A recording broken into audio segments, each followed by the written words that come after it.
Okay, so class is over, they left, and I realized that my tape ran out of time, so I'm just going to go back and finish the last problem for you guys.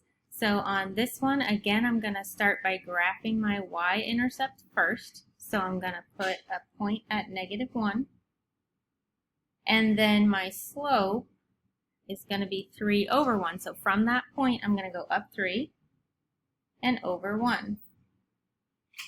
Now I'm going to look at the sign and see if I'm going to have a solid line or a dotted line. I see that,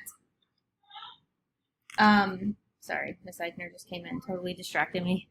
I see that, oh my gosh, sorry guys, it's really bad. Okay, first of all, I see that I have a greater than or less than sign. So when I have that less than or equal to bar underneath, greater than or equal to, I know that I have to have a solid line. So this little mark right here is going to be your reminder to make a solid line this time instead of a dotted line.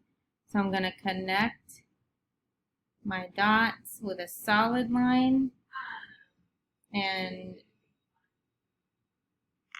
then I'm going to figure out how to shade. So I see that I have a greater than sign. If y is greater than, that means I am shading above my line.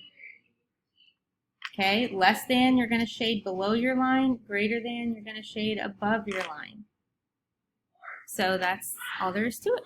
So let me know if you have any questions, and I will see you next time. Bye.